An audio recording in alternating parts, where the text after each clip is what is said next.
We're here. I'm still like fiddling with my screen a little bit. Let me know if you can hear me okay, if you can see me okay, all of that fun stuff.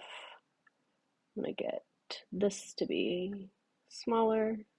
We'll do that like that. There we go. That's what I'm fucking talking about. I figured out how to do my screen a little bit more better.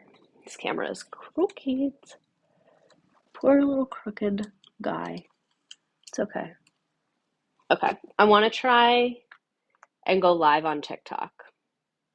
There's a new Kesha album, Looking and Sounding Fab. That's what we love to see. And now I can see what you guys see, and it does look pretty clear. Hey, besties. Hey.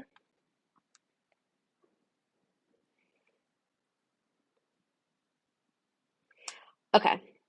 I'm going to post this TikTok really fast. I was going to film it in front of you guys, but then I got embarrassed and I didn't want to. Oh my God, sorry. That was so loud. Um, are the alerts too loud for you guys? Let me know and I can turn them down a little quieter. But thank you, Megan McGee, for resubscribing for 5 months, listening and cleaning my room. I feel like this is a very good thing to clean your room too. Oh my God, do not fall. My heart jumped from my chest. I almost just knocked everything over. No, I don't want you to fucking. It always is like, do you want me to find contacts based on your fucking whatever the fuck? Go away. No, and I don't want the AirPods to be connected to you. Oh my God. Oh my God. So much is happening right now. I don't think I can go live. Oh wait, yes I can. Sorry, my iPad's dying, and it's just like that was not in the cards today for this iPad to be dying, and now I can't like fucking. God damn it.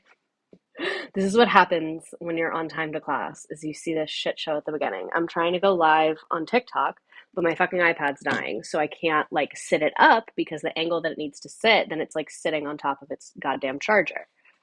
So that is clearly not going to work. Let's try and do a little turn like that. Can I go live sideways? Like that feels illegal, but is it? Should I order to go margaritas? I'm offended that you had to ask.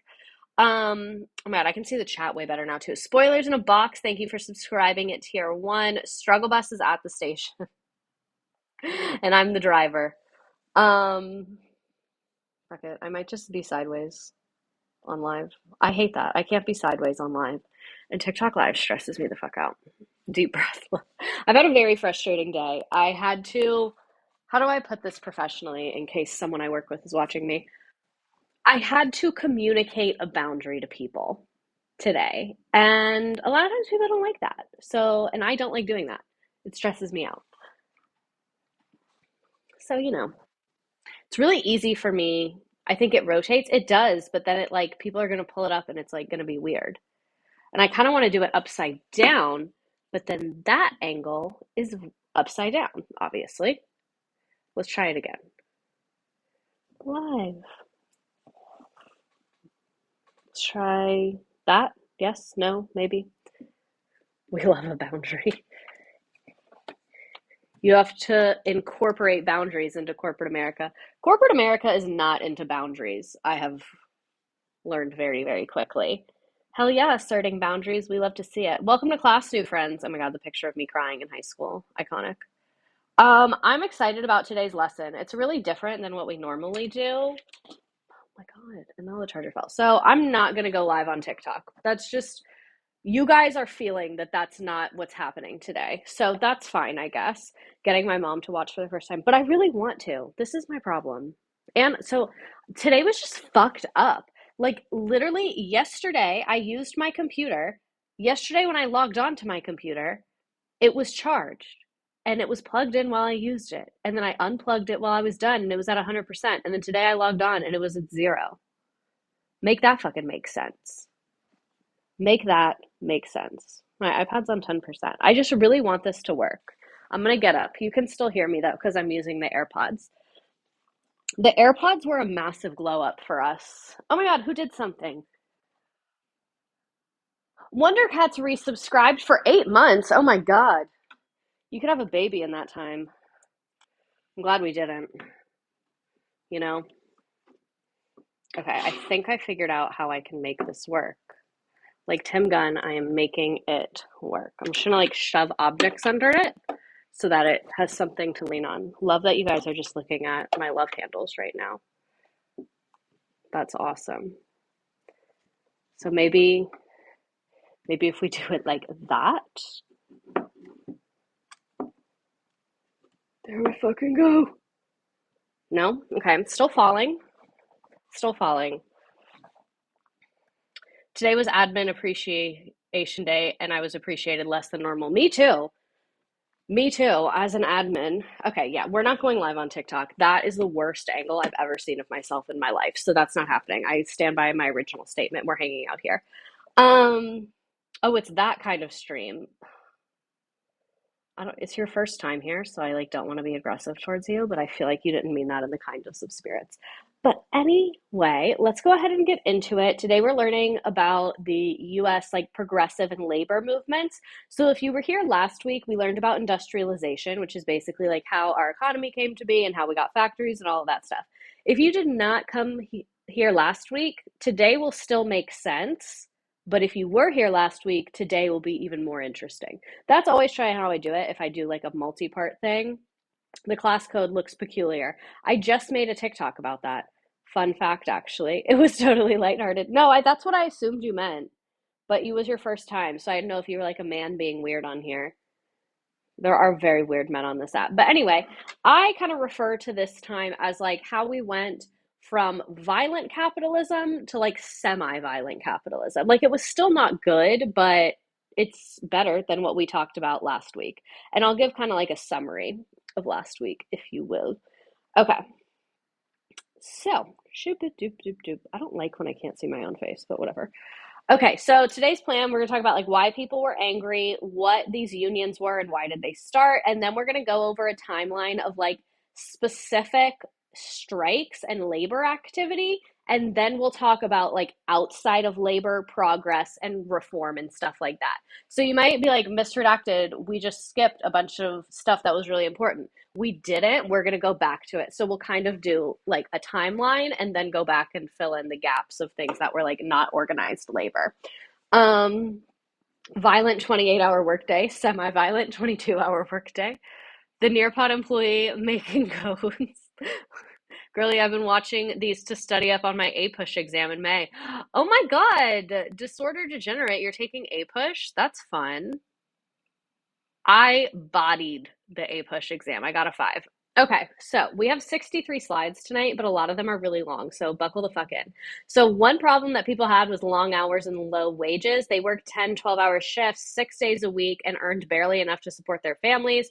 Common pay was $1 to $1.50, which that money in 1900. Today we're kind of talking about like the mid 1800s to early 1900s. So in 1900, that was about $35 in today's money. I make $34 an hour, and it's not nearly enough, unfortunately. So I cannot imagine making that in an entire day.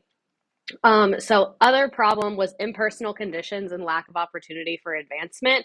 If you're treating people like shit and they don't have hope that it gets better and they're not getting like any emotional fulfillment out of the workplace, they're going to be pissed.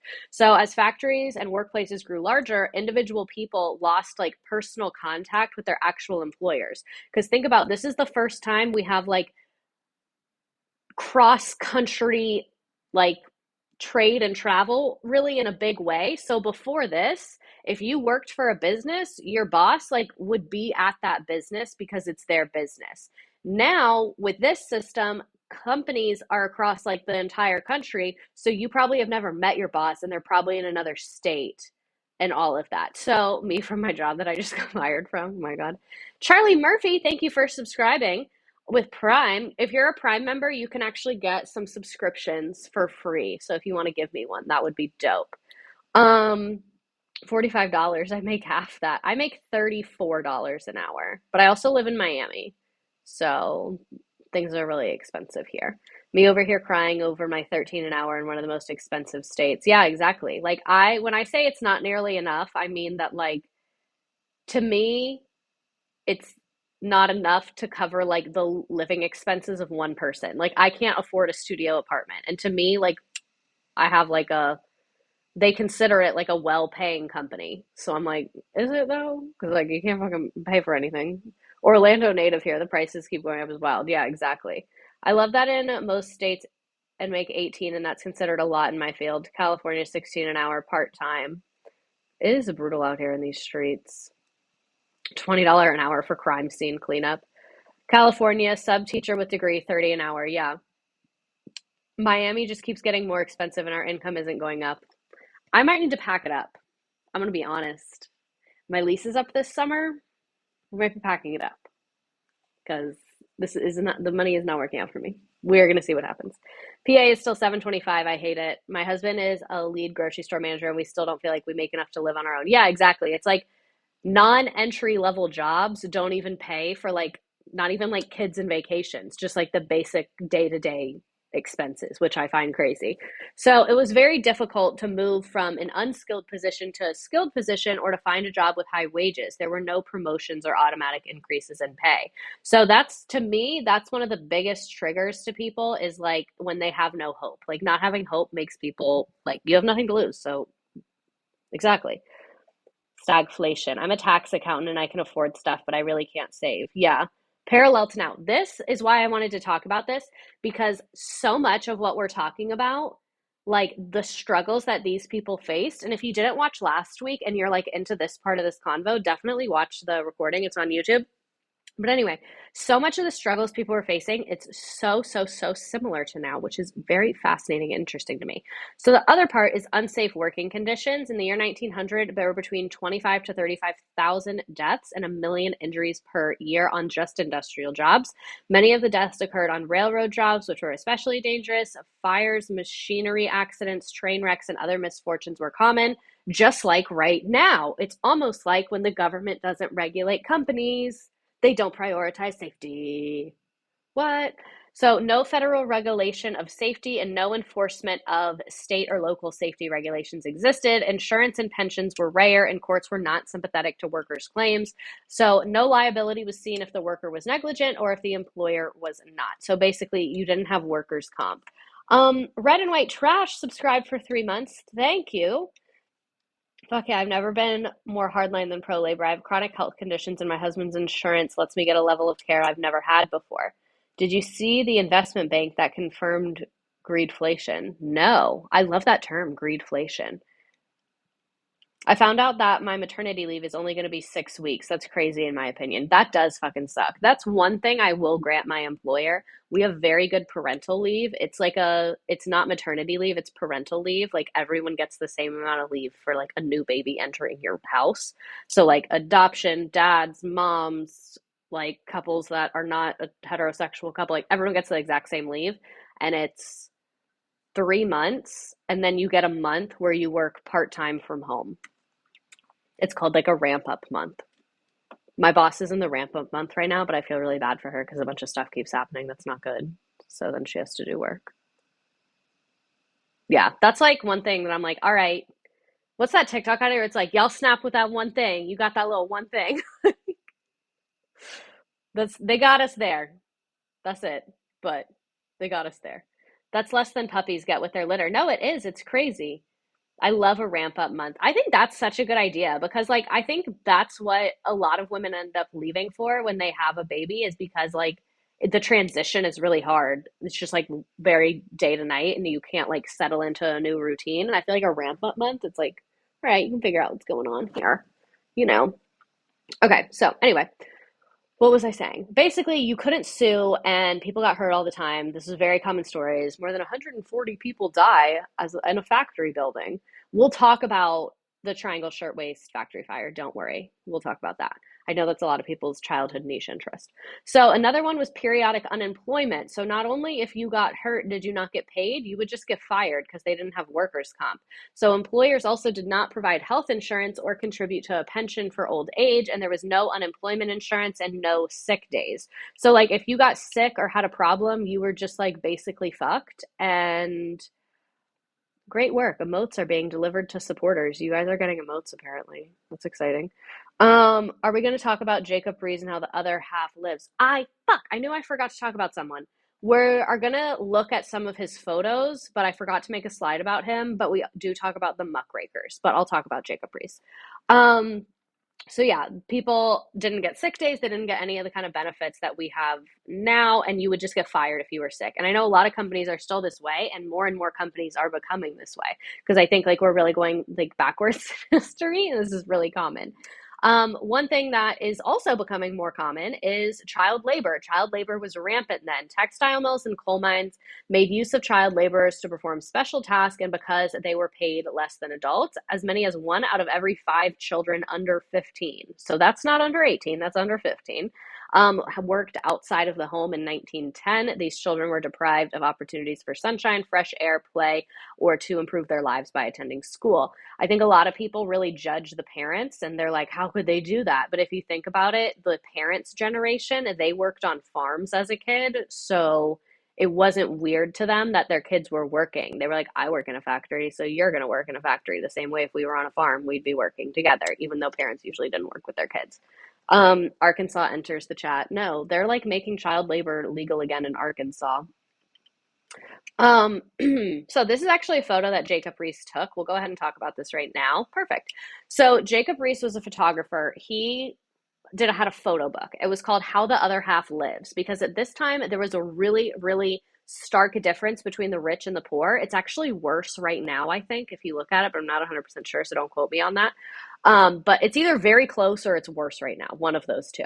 So this is an example of like a railroad owner. George Vanderbilt is a railroad owner, and the generation next after him was Cornelius Vanderbilt. So this is their house, and then this is like what people were living in New York. It was called tenement housing, and Jacob Riis wrote a book, or had a photo book, called How the Other Half Lives, because rich people had like no idea that this was happening, allegedly. Somehow they're the landlords, but they don't know. That's not adding up to me, but whatever. I'm so hungry right now. I'm excited to eat chicken tacos later. Anyway, Anderson Cooper's of Vanderbilt. Oh my God, really? Okay, but anyway, Jacob Riis had this photo book and would like go to parties and show it to the rich people, and they're like, "Oh my God, that's horrible. I had no idea." And that helped push the progressive movement forward because people were looking at photos. Jacob Riis, I'm so mad I forgot to make a slide about him. He's one of my favorite photographers. I used to be really into photography, and I still really like it. I just like haven't kept up with the skill of it. And like I don't know how to edit photos anymore. I was using Photoshop in like 2014. But anyway, he's one of my favorite photographers because I love like photos that have a purpose of like a social goal, and he really wanted to show people, and photography was a relatively new technology. um I'm sorry, I'm just catching up about the class code. Oh my God, don't get me started. So photography was a really new technology, so to me it's really cool that he used this new technology to shed light on issues that were happening, because I think during this time period and today, technology is really viewed at as something to benefit rich people and something to make more money, and technology is not viewed as a way to improve our lives, which that to me that's what tech is, like hashtag women in tech. Um oh my God. Someone that I used to work with. Thank you, Hannah. I hope you're doing well. You're like a mother now. That's crazy to me that like people that I knew when I was a teenager, it's like you have a whole ass husband and family. That's incredible. Thank you for being here. Oh my God, I love crossover. Um, Samantha Pantha, thank you for for subscribing for 5 months. Oh my God. Okay, but anyway, so this is like a very stark difference between the rich and the poor. And the interesting thing is that because our population was not nearly as dense back then as it is today, these people were living very close together. Like I know now, like the rich neighborhood is like far away because there's so many people. Neighborhoods just have more people in them. Back then, they were living in a much more like concentrated area, and they were just right next to each other. So these poor people were seeing these houses and being like, fuck you, motherfucker, because they would have to like walk past them. So here, a lot of these are Jacob Riis's photos. So even though I didn't make a slide on him because I'm a big dumb garbage idiot, I do have a bunch of his photos that the rich people looked at and they're like, oh my God, this is terrible. So this is from How the Other Half Lives. You can see super, super small, cramped apartments. I always get mad. I'm like, why are these all so low fucking quality? Like, it's not the 1800s. People were living in like shacks on the edges of buildings. People were living very crowded, especially young immigrant men would live like lots of people in one unit because they were alone and didn't know anyone. You're not dumb. Be nice to yourself. Sorry about that. Sorry, I was mean. I like how everyone said that at the same time. Here is one of like the most famous photos. Again, lots of young men living together. And then here is where their bosses are living. So super fucking fancy houses. And you can see this is like right in the city on major streets. This is not like they're the big buildings. Like it's not out in suburbia. Like it's right there. So these people are like, okay. It's like cities today where you can literally have to live with multiple roommates to afford shelter. Yeah, exactly. And then here's another rich person house, and then here's another rich person house. Again, this one you can see it's like on a major street. So naturally, if you're seeing that, that's like not that cool. And people were like, this kind of sucks. Like, obviously, that's human nature. Like, they had no hope for advancement, so nothing to lose. They were not creating a better life for their children. Their children were suffering under the exact same conditions. And like, there was really not like I said, they had nothing to lose. Like when people have nothing to lose, they're gonna fight back. And plus, a lot of these people had also recently immigrated to the U.S., so they were like, I really have nothing to lose. So, now those fancy buildings are crappy apartment buildings, kind of a full circle moment. No, it really that is very true. It's one of the worst feelings when you got comfy and realize you need to pee. That is the worst. I hate how much I think those are so pretty fun. All right, so people were really not into what was going on, so they started to create unions. So a union, I'm just going to explain the basics of a union. A union is when people at a company or in an industry come together. So, like, let's say we all work at the pen factory and we make pens and we feel like we're not getting paid enough. If I, as Miss Redacted, go to Mr. Penn and I'm like, can I have a raise? He's going to be like, fuck off and die, bitch. And then I'm not going to get that raise. But if all of the pen factory workers, we all go together and we're like, hey, Mr. Penn, if you don't give us a raise, we're all going to leave. He's going to be like, fuck, then I'm not going to have anyone at my pen factory. And so he's like, has more motive to give us the raise. That's really, there was a salary cap at Penn Factory. Do we work on Penn Island? Mr. Penn is toxic for real. So that is kind of like the concept of unions. So sometimes a union will be within one workplace. Like you see sometimes a Starbucks store will get unionized. That means that specific store, they created union with each other. And then sometimes it's huge. Like it'll be like the electricians union of an entire state and they all work for different companies, but they're all a part of the union. So unions can have very, very different structures and they all look really different, but that's just kind of the basics of how a union works. So the early labor movement was inspired by more than just immediate job interest of craft members. So it wasn't just like they were like, oh, the steel workers need a 15-minute longer break. It harbored the conception of the just society deriving from the Ricardian labor theory of value and from the Republican ideals, and Republican meaning like republic, we're all a country together. The Republican ideals of the American Revolution, which fostered social equality, celebrated honest labor, and relied on independent, virtuous citizenship. So these people kind of felt like this is America. We're supposed to like all men are created equal. Like that's where people's kind of ethos was at. Like that's where people's head was at on like that this wasn't just these unions and these labor like activists. It wasn't just about this specific job with this specific need. It was a little bigger than that. The transforming economic changes of industrial capitalism ran counter to the labor's vision. So as like we talked about last week, companies are getting bigger and more powerful and more monopolistic. They're like veering even further from what these people believe. So as a result, early labor leaders saw it as a result, the result, as early labor leaders saw it, was to raise up two distinct classes, the rich and the poor, beginning with the Working Men's Party of the 1830s and the advocates of equal rights mounted a series of reform efforts that spanned the 19th century. Most notable were the National Labor Union, launched in 1886, and the Knights of Labor, which reached its zenith in the 1880s. If you have a union at your workplace, you should join it. Yes, and yes, we are going to talk about the Haymarket Riot. I cannot gel with those people at the pen factory. We're hilarious. Also, my tooth hurts. I think I've been grinding my teeth from stress. Isn't that like actually so concerning? So let's talk about the Knights of Labor. The Knights of Labor was one of the first important national labor organizations in the US. It was founded in 1869.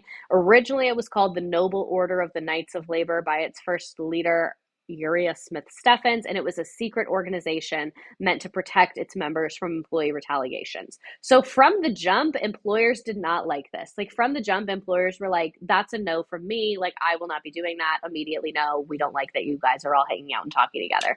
And then secrecy also gave it kind of an emotional appeal. Humans love secrets. Like humans love a little gossip and love a little secret. The organization's original platform was partly ideological, based on a belief in unity of the interest of all producing groups, shopkeepers and farmers as well as laborers. It proposed a system of worker cooperatives to replace capitalism. After the election of Terence Powderly as Grand Master Workman, that's a fucking title. That's a title if I've ever heard one.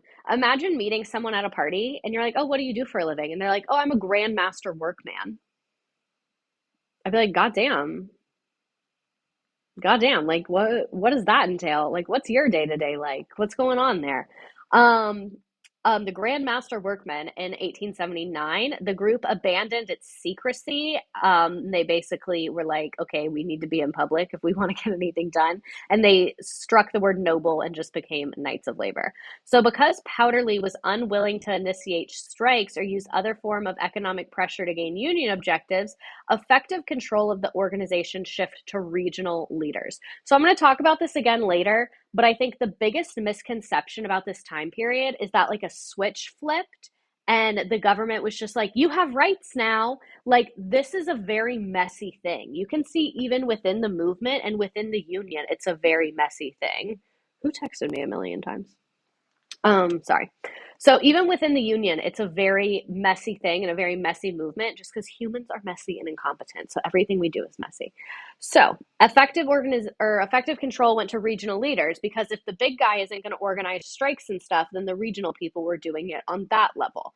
So membership of the Knights grew after a railway strike in 1877. We will talk about this, reaching a peak of 700,000 in 1886. At that time, the Knights were the dominant labor organization in the United States. They pressed for an 8-hour workday and embraced a vision of society in which workers, not capitalists, would own the industries in which they labored. So their whole thing was like worker control, not capitalist. Capitalist is the person that owns the capital, the person that owns the money and the resources in the company.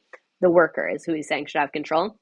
They also sought to end child labor and convict labor, but their convict labor is prison labor because when they abolished slavery, the 13th Amendment says like slavery except as punishment of a crime. So that's convict labor. When you're in prison, they can make you work for free. Where was I? So after the Haymarket Riot, their influence really declined. We'll talk about the Haymarket Riot, but the resulting backlash against unionism, along with dissatisfaction of many of the members, led to the organization's demise and fostered the establishment of the American Federation of Labor, the AFL, which still exists today. They follow me on TikTok. In December 1886, the AFL focused on winning economic benefits for members through collective bargaining. As a federation, it represented several national craft unions that retained autonomous operations. The Knights, by contrast, represented both craft and unskilled workers. So this is the main difference, is that the American Federation of Labor is skilled labor and the Knights of Labor is unskilled and skilled labor. God, I love a good labor uprising. It's almost like I'm trying to start one. So the American Federation of Labor was founded in 1886 under Samuel Gompers as the successor to the Federation of Organized Trade, which replaced the Knights of Labor. So you can see they're even fucking arguing about names and shit, and then it became the most powerful union of the era. The AFL focused on skilled workers and remained the sole unifying agency of the American labor movement for almost 50 years. And most of the 19th century, it had two components: the labor reform branch, which fought for equal rights for workers, and then the trade unions, which persuaded higher wages for workers and addressed day-to-day needs. So there's kind of the reform, like let's focus on everybody on a national level on change. And then there's the trade unions where it's like more the union controls itself and like creating the change that those specific workers need, like it says, on a day-to-day basis. So during the 1880s, functional separation between the two strands began breaking down. Skill-based unions became to dominate the trade union structure and became increasingly territorial.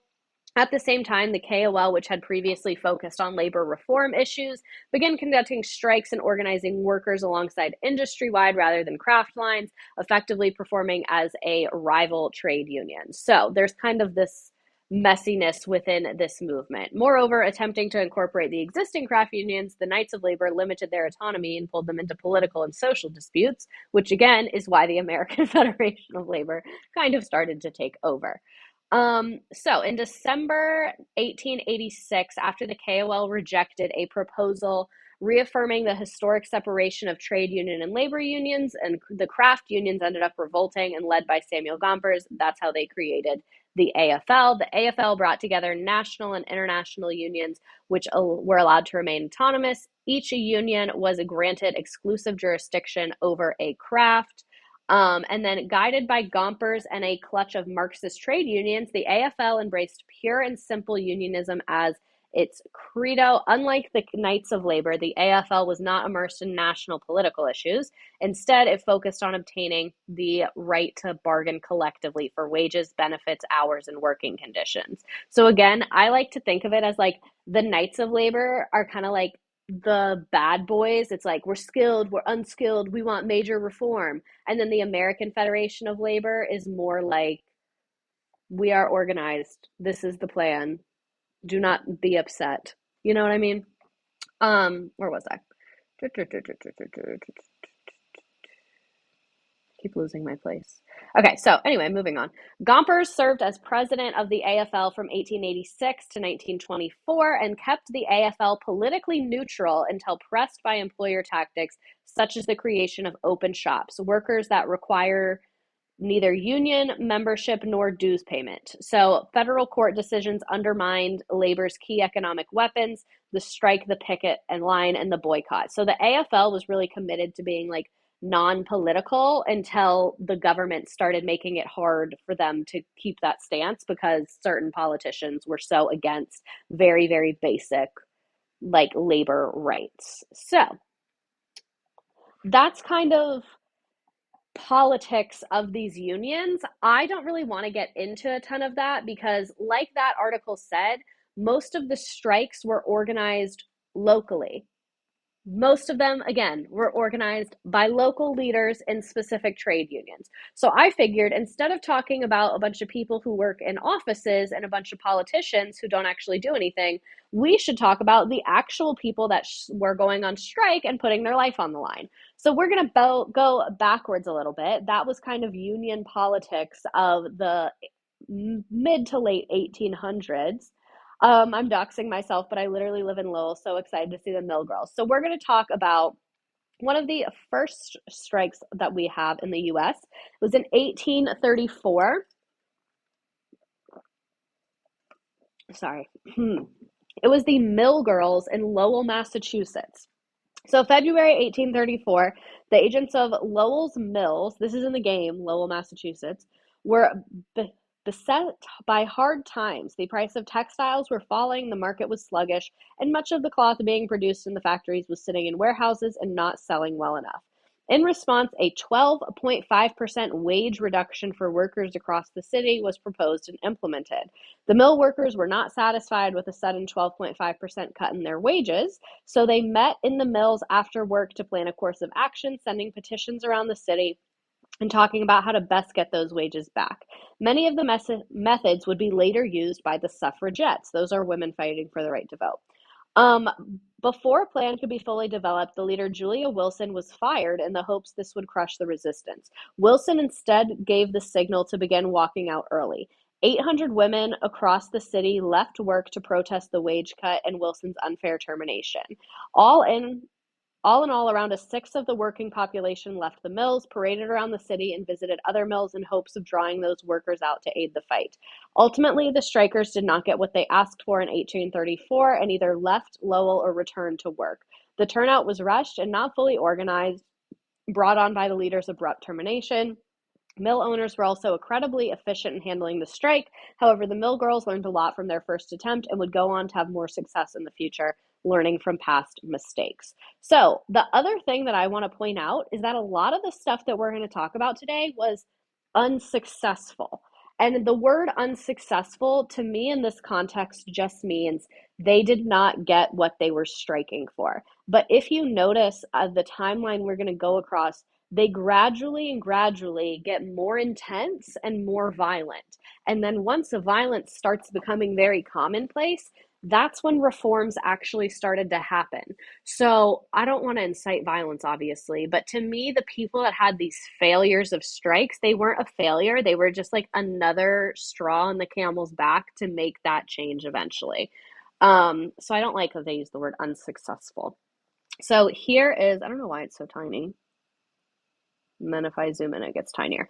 So here is their little document. So it says, our present object is to have union and exertion. We remain in possession of our own unquestionable rights. We circulate this paper wishing to obtain the names of all who imbibe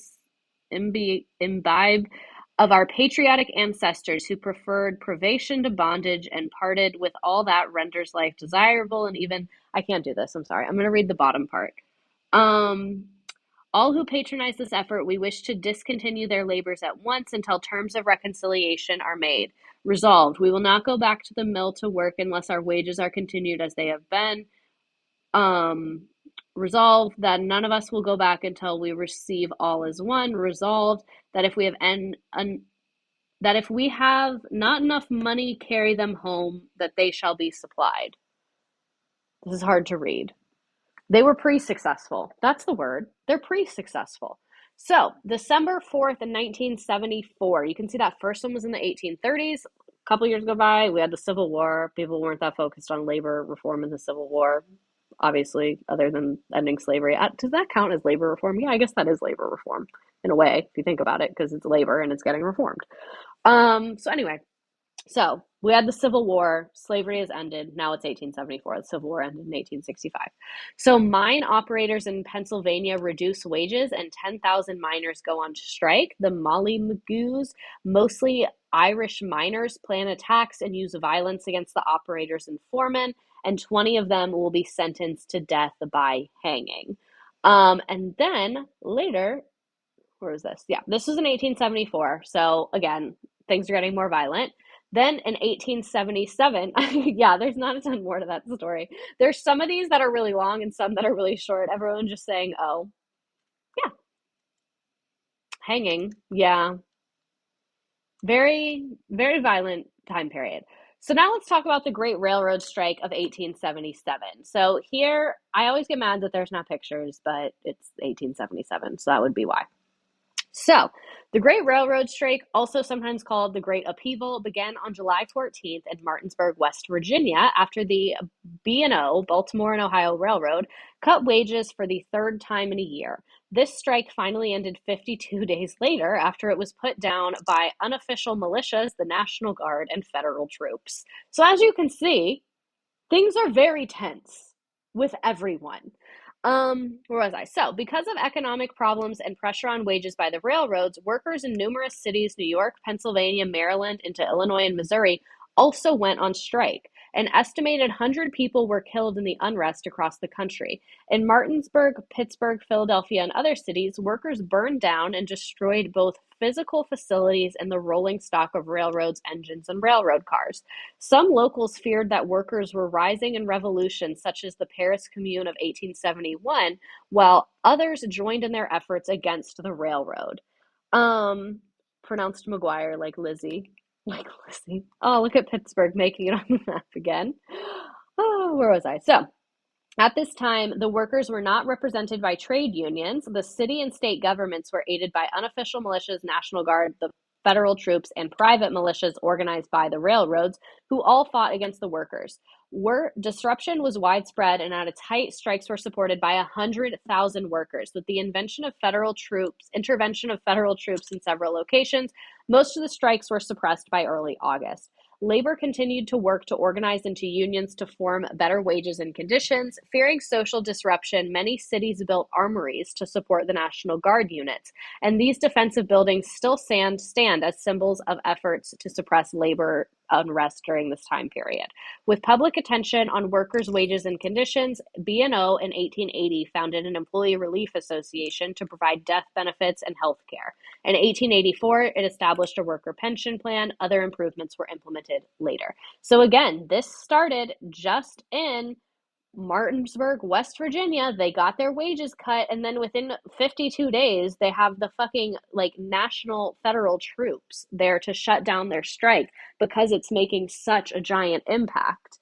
Daddy government chill. I fell down a rabbit hole last week and learning about the Cold Wars. We will be talking about that as well. Okay, so I think I have some pictures of this. No, I didn't. Where'd it go? I thought I had some. Anyway, moving on to the Haymarket Riot. Did I put this out of order? This is 1877, and then this one's 1886. Okay, no, I didn't. So, Great Railroad Strike. And imagine, like, we rely on railroads for everything. So that was causing a lot of problems and costing people a very large amount of money. I wish pensions were a thing again. If only we had a manual on how to get pensions. I'm just saying, why reinvent the wheel? You know what I mean? Like, someone already figured out how to get a pension. Are you working up to the strikes today? I love learning from you. This is a strike. And now we're about to talk about another, not a strike, but we'll talk about more strikes. So anyway, the Haymarket Riot. May 4th, 1886, a rally in Haymarket Square was kind of planned to protest the killing of several workers by Chicago police during a strike the day before at McCormick Reaper Works. So this is in the game. It's going to ask what they were protesting. They were protesting police brutality because they were having a peaceful strike, and I guess the police were brutal to someone, so then they're having a protest the next day. Anarchist leader Augustus Spies, a German immigrant, was among the many people who were angered by the police's reaction at the McCormick strike. He had given a speech to strikers a short distance from the factory and had witnessed the police open fire on workers. Spies rushed to the offices of Arbeiter Zeitung, an anarchist newspaper he edited, and wrote a leaflet denouncing the incident. He headlined the flyer, "Working Men to Arms." That evening, as word of the McCormick killing spread, another group of Chicago anarchists planned an outdoor rally to protest police brutality. They scheduled a gathering the following evening at Haymarket Square, a large space on Des Plaines Street. Here's their poster: "Attention working men, great mass meeting. Working men, arm yourselves and appear in full force." The bottom is in German because a lot of German immigrants worked in this place as well. It's all Cyrus McCormick's fault for inventing the mechanical reaper, also the seasoning company at the grocery store today. Are y'all not getting pensions? I got a pen. What are y'all doing? My union almost went on strike in October. Oh my God, the little knife emoji. I'm breaking out. I feel it. Anyway, so here's their poster. Good speakers will be present to denounce the latest atrocious acts of the police and the shooting of our fellow workmen yesterday afternoon. So they pass out this little leaflet, and then around 8:30, the streets near Haymarket Square swelled up with 2,000 workers and activists. Augustus Spies opened the rally by climbing on top of a hay wagon and giving a speech on the good, honest, law-abiding, church-going citizens who had been attacked at the McCormick factory. He was followed by Albert Parsons, a former Confederate soldier turned radical anarchist. Chicago Mayor Carton Harrison was even in attendance to assure the protest was peaceful. That didn't go so well, my sir. Toward the end of the Haymarket Square rally, a group of policemen arrived to disperse the crowd. As the police advanced, someone threw a bomb at them. They still don't know who threw the bomb. Maybe the police threw it. I don't know. I'm just saying, anything's possible. It was the 1800s. We don't know. We'll never know. 7 police officers. Oh, wait, I skipped a sentence. So someone threw a bomb. We don't know who it was. And then the police opened fired and chaos ensued, and then the workers started opening firing, and everyone. Did you hear what happened today with Florida unions? Do I even want to know? But tell me. I didn't. What happened? I haven't been on my phone all day. The Haymarket riots on the Hunger Games. Cops stay consistent. Cops are consistent throughout history. I'll give them that. That's one group with consistency. Where was I? 7 police officers and at least 1 civilian died as a result of the violence, and an untold number of people were injured. So there's their little poster, and then fuck, this keeps happening. This is not the first time this has happened. I had literally a picture. I want to show it to you, so I'm gonna find it. I'll find it in a new window. Give me a second. I want to show you not a picture, why can't I type? Like a painting of this. I'm sure you've seen it in like A Push. Here, it's from the history website. There you go. So you can see this kind of painting of what's going on there. Disney is suing DeSantis, not being political, just a fact. We love Disney for that. The police opened fire. Weird. Maybe the police threw it. Pause, because we all know what we need to know. Require public employee unions to reach or maintain 60% membership among eligible. Oh, and I think it used to be 50%. Interesting. Okay. Fuck Ron DeSantis for making me root for a corporation. Ain't that the truth? So, another big strike of the era, the Homestead Steel Strike. So, if you were here last week when we talked about industrialization and we learned about Carnegie Steel, this is that motherfucker's steel. So, you see what I mean? Like, if you were here last week, this is even more meta, but it still makes sense if you weren't. Anyway, I digress. So, June 1892, Frick announced pay cuts for the Homestead steel workers and refused to negotiate with the union, instead locking workers out of the plant.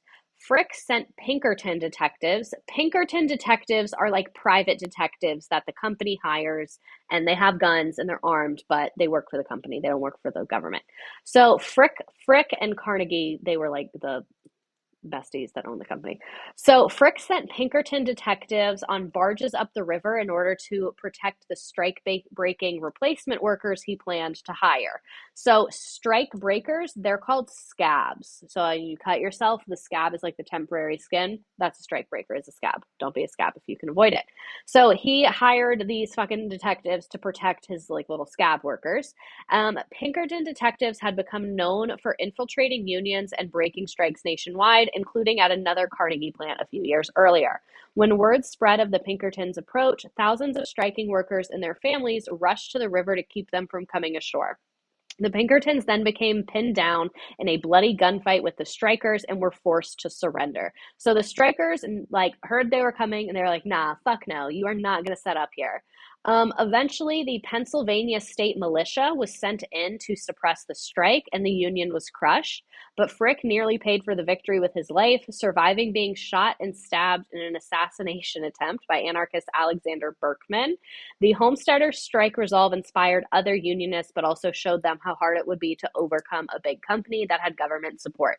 So again, a very, very common. Oh, explain the Pinkertons. The Pinkertons are, like I said, they're private detectives. Here, I can pull up like the actual definition and read it to you. They're private detectives, essentially, that a company hires. What are Pinkertons? Like a private police. So, a Pinkerton is a private security guard and detective agency established around 1850. So we could probably have a whole nother lesson on this because they're like its whole other thing. It's a Pinkerton detective agency. They originally specialized in railway theft cases. So that's where they came from, the Pinkerton people. For hire cops, essentially. I don't know if they're still around. No problem. I keep seeing Pinkertons around Dungeons and Dragons on Twitter, and now I understand why. Oh, I don't know what they're up to now. Harley Leanne, thank you for subscribing for 4 months in a row. Love to hear it. Love to see it. Let me get rid of that window. Oh, fuck. I thought I X'd out of the wrong one. I didn't realize they were still around. I don't know if they are. I have no idea. Moving on. Anyway, so, I lost my place. Oh, the Pinkertons were forced to surrender. Eventually, the militia. Oh, I already finished everything here. Yeah. So, eventually. Oh, you're on their website? They do still exist? Damn. They also operate as security services. I love when we discover a whole ass new topic. They just came after a YouTuber like a week ago. They're in the news right now. Hasbro has them on retainer. We should do a stream just about the Pinkertons. Let me write this down. I didn't know they still existed. How did I not know this? Pause. Don't actually pause. Where was I? Stream. I have too many notes. I need to go through and delete these. Stream ideas. Oh, I can't fucking find it. There it is. stream ideas. Pinkertons. Damn, Hasbro, you didn't need to be weird like that. They're also barred from serving in the government if you want to know how bad they are. Just went to some guy's house. They just went over to some guy's house over magic cards. Tucker Carlson posted a weird video on Twitter. That's his whole Twitter is a weird video.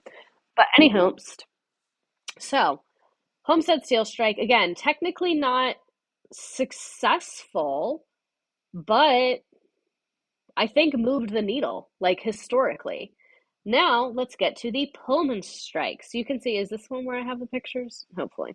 So Pullman Strike, very, very chaotic, again, from history.com. Being a Pinkerton agent means we are your trusted partner because at Pinkerton, we never sleep. I don't want someone sleep deprived. Okay, so anyway, we talked a little bit about this on last stream, but this will be a little bit different. We'll talk more about the strike aspect of it. So George Pullman had reduced wages 20 to 30% due to falling sales. But the thing about George Pullman is his workers lived in a company town, so he was their landlord. He owned the grocery store. He controlled everything. So he cut wages, but he didn't lower rent or lower prices at his company's stores. So he did not give any indication or of doing a cost of living adjustment. So employees filed a complaint with the company's owner, George Pullman. Pullman refused to reconsider and even dismissed the workers who were protesting. That means fired. So a strike began on May 11th, 1894, when the rest of his staff went on strike. Many of the Pullman factory workers joined the American Railway Union, which is led by Eugene Debs, which supported their strike because the union, again, sometimes unions aren't within a company, they're across an industry. And this is a case where that became really important because then the union refused to run trains containing Pullman cars. And at the time of the strike, approximately 35% of Pullman workers were members of the American Railway Union. So the plan was to force railroads to bring Pullman to compromise because if all of these railroad workers are refusing to work on your trains, you cannot effectively run a business. So where was I? Debs began the boycott on June 26, 1894, and within 4 days, 125,000 workers on 29 railroads had walked off the job rather than handle Pullman cars. The railroads coordinated their response through general managers associations, which had been formed in 1886 and included the 24 lines linked to Chicago. So the railroads began hiring strike breakers, which increased hostilities. So many African Americans were recruited as strike breakers and then crossed the picket lines as they feared the racism expressed by the American Railway Union would lock them out of another another labor market. So that's another thing about these unions is a lot of them are very racist and are very anti-immigrant. A lot of them have a white supremacy ethos in them as well. And again, slavery had ended very, very recently. So these higher paying skilled jobs on rail cars, a lot of times those opportunities were not open to African Americans, especially in the South. So then suddenly when these people have no workers, now they want to hire people of color. Is kind of the dynamic at play here. So there's a lot of racism intertwined with this as well. And in my opinion, obviously that's terrible and everything. And but the part that gets me is why would anyone be surprised at that? It's white people in the 1890s. Look at white people now. So I never understood when people were shocked that these unions didn't include people of color. Yeah, they were very radical and progressive for the time, but it's still the 1890s. Racism was very, very intense then. And just because we can kind of look at these organizations and learn from them doesn't mean that they're going to be exempt from all bad things throughout history. You know what I mean? Kind of like white suffragettes at the time, wanting to oppress others but lift themselves up. Yes, exactly. Okay, where was I? So this added to the racial tension in the union's predicament. On June 29th, 1894, Debs hosted a peaceful meeting to rally support for the strike from the railroad workers at Blue Island, Illinois. Afterward, groups within the crowd became enraged and set fire to nearby buildings and derailed a locomotive. Elsewhere in the western states, sympathy strikers prevented the transport of goods by walking off the job and obstructing railroad tracks and threatening and attacking strike breakers. This increased national attention and the demand for federal action. So violence erupted July 7th, 1894. Didn't I just say that? What was I? Oh, this was the June 29th one. This is the first one where then the strike gets more intense. And then violence really popped off July 7th, 1894, when hundreds of boxcars and coal cars were looted and burned. And then this is when state and federal troops violently attacked striking workers, as this little um, drawing shows us. So, Lava Doctor, thank you for subscribing with Prime. I love the little dinosaur emote when someone subscribes. I know, right? Isn't he so cute? Is this why the railroad can't go on strike without congressional approval now? I don't know if this is the exact same law, but yes, from this time period, there were multiple railroad strikes that like fucked commerce for the whole country. And that's why now the railroads need congressional approval to go on strike. We'll talk about how like the government's getting involved in this one right here. So the strike was handled by U.S. Attorney General Richard Olney, who was appointed by President Grover Cleveland. A majority of the president's cabinet backed Olney's proposal for federal troops to be dispatched to Chicago to put an end to the rule of terror. In comparison to his $8,000 compensation as Attorney General, Olney had been a railroad attorney and had a $10,000 retainer from Chicago, Burlington, and Quincy Railroad. Olney got an injunction from the Circuit Court Justices Peter Grosscup and William Allen Woods, both anti-union, prohibiting ARU officials from compelling or encouraging any impacted railroad employees to refuse or fail to perform any of their duties. The injunction was disobeyed by Debs and other ARU, American Railway Union leaders, and federal forces were dispatched to enforce it. Debs, who had been hesitant to start the strike, put all of his efforts into it. He called on ARU members to ignore the federal court injunctions and the U.S. Army. He said, "Strong men and broad minds can only resist the plutocracy and arrogant monopoly. Do not be frightened at the troops' injunctions or subsidized press. Quit and remain firm. Commit no violence. American Railway Union will protect all, whether member or not, when the strike is off." Are you going to talk about RFK, or is that too recent? I don't think I'm talking about that. Gross cup, these names. Debs wanted a general strike of all union members in Chicago, but this was opposed by Samuel Gompers of the AFL, so that aspect of it failed. Debs first welcomed the military, believing that they would help keep peace and allow the strike and boycott to continue peacefully. But that's not what the military did. They, in fact, were there to ensure that the trains ran, which would eventually weaken the boycott. So he was like, oh, well, they just want to keep everybody safe. Like, we just want everybody to be safe. And then the military was like, no, we want the train to go. Buster Murdaugh, wait. Thank you for subscribing, but are you you? You don't have to tell me. Wild name. Wild name. Pretty, that's a lot. No. Wait, are you telling me the US military doesn't show up and make things better? Spelt like seven, that might be the chat of the night. Apparently, the Murdaughs are my cousins. I would keep that to yourself. They're going to come after you. So, anyway, federal forces broke the ARU's attempts to shut down the national transportation system city by city. Thousands of U.S. air marshals and 12,000 U.S. Army troops, led by Brigadier General Nelson Miles, took part in the operation. President Cleveland claimed he had a legal constitutional responsibility because of the mail. However, getting trains moving again also helped further his fiscally conservative economic interest and protect capital. It was far more significant than the mail disruption. He kind of used that as an excuse because the government is supposed to protect the mail and make sure that we can get a mail system going. His lawyers argued that the boycott violated the Sherman Antitrust Act and that and represented a threat to public safety. The arrival of the military and subsequent death of the workers in violence led to further outbreaks of violence. During the course of the strike, 30 strikers were killed and 57 were wounded, and property damage exceeded $80 million. No wonder this time had a bunch of forgettable presidents. They just sucked. Yeah, pretty much. So here's a political cartoon that I really like because I really feel this man. Like, I understand him. That's how I feel every day of my life.